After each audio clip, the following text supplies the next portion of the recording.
हमने देखा है वो जमाना कांग्रेस का भी। कांग्रेस से ऊब करके लोगों ने, हम लोग भी मजबूती के साथ लालू जी को मुख्यमंत्री बनाने में थे। 15 साल लालू जी राबड़ी जी रहे और 17 वर्षों से निर्बाध रूप से मंत्री बदल जाता है, पार्टी बदल जाता है, लेकिन माननीय मुख्यमंत्री जी मुख्यमंत्री बने हुए हैं। 5 फरवरी में चुनाव हुआ, राते राते विधानसभा भंग हो गया और फिर नवंबर में चुनाव हुआ, थम्पिंग मेजोरिटी से माननीय नीतीश जी मुख्यमंत्री बने।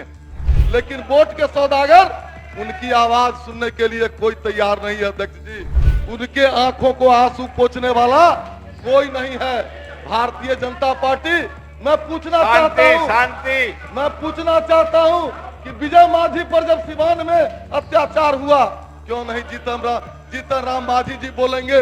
नहीं बोलेंगे जय श्री राम, क्योंकि एक सांप्रदायिक है। इनका सोच केवल मुस्लिम वोट प्राप्त करने तक सीमित है। आज सारा सब कुछ कहेंगे, समय 15 मिनट है यार, धर्म रखिए।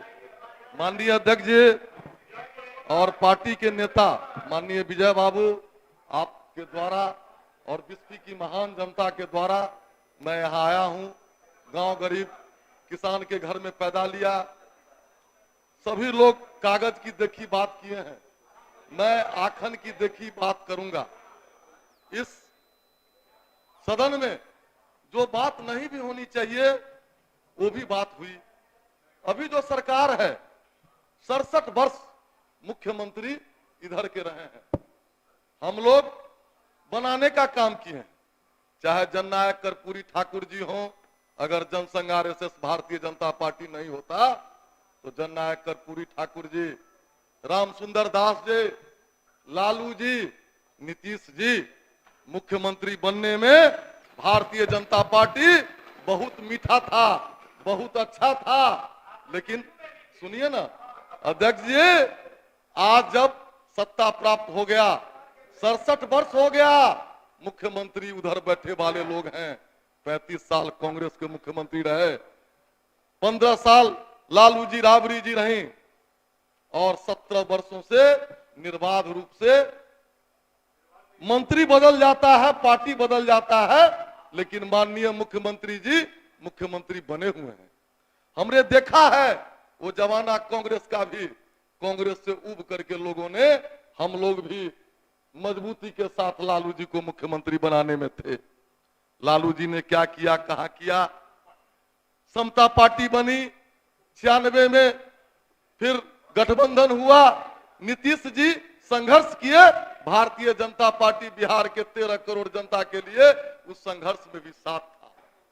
5 फरवरी में चुनाव हुआ, राते राते विधानसभा भंग हो गया और फिर नवंबर में चुनाव हुआ, थम्पिंग मेजोरिटी से माननीय नीतीश जी मुख्यमंत्री बने। नीतीश जी आज जो भी देख रहे हैं, चाहे पंचायत में रिजर्वेशन की बात हो, सड़क की बात हो, हॉस्पिटल की बात हो, माननीय नीतीश जी और भारतीय जनता पार्टी, नीतीश जी और सुशील कुमार मोदी जी का देन है जो आज बिहार देख रहा है। आप ऐसा देख रहे हैं। लेकिन परिस्थिति बनी, ये सरकार हो गया, आज गृह विभाग नहीं आया। हुजूर सब कुछ तो होता है, लेकिन वोट के लालच में, तुष्टीकरण की नीति में इस देश में बांग्लादेशी घुसपैठी और इस राज्य में बांग्लादेशी घुसपैठी रहता है, उस पर कोई बोलने के लिए तैयार नहीं है।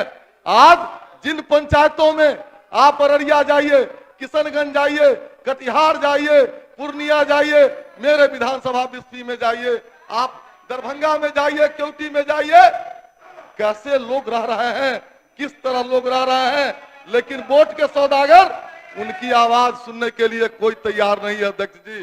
किस तरह, चाहे वो राम शोभा यादव हो, चाहे वो अजय राम हो, चाहे ओम प्रकाश शाह हो, किस तरह मेरे विधानसभा में इन 4 महीनों में मॉब लिंचिंग किया गया है और पीटा गया है और केस होता है प्रेशर के दे करके, वोट के लालच में केस को लोग कंप्रोमाइज करा देते हैं। आज भारतीय जनता पार्टी भी केवल इन लोगों के लिए बोल सकती है, वोट के लिए गरीब की बात करेंगे कम्युनिस्ट, गरीब की बात करेंगे कांग्रेस, गरीब की बात करेगी जदयू और राजद, लेकिन उनके आंखों को आंसू पोंछने वाला कोई नहीं है। भारतीय जनता पार्टी, मैं पूछना चाहता हूं कि विजय मांझी पर जब सिवान में अत्याचार हुआ, क्यों नहीं जीतन राम मांझी जी बोलेंगे?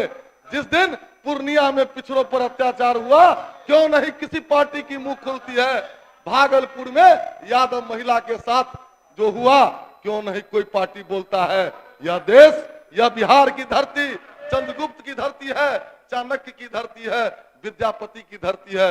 अध्यक्ष महोदय, यहाँ हम लोग को सांप्रदायिक कहते हैं, लेकिन मैं जब बोलता हूँ, हम लोग जब बोलते हैं जय श्री राम तो बोलते हैं जय भीम। मैं बोलता हूँ जय भीम, जय भीम। ताकत है तो बोलिए जय श्री राम। नहीं बोलेंगे जय श्री राम क्योंकि एक सांप्रदायिक है। इनका सोच केवल मुस्लिम वोट प्राप्त करने तक सीमित है। मित्रों, इस देश में शकील अहमद खान जी थे, किताब दिखा रहे थे, किताब लहरा रहे थे।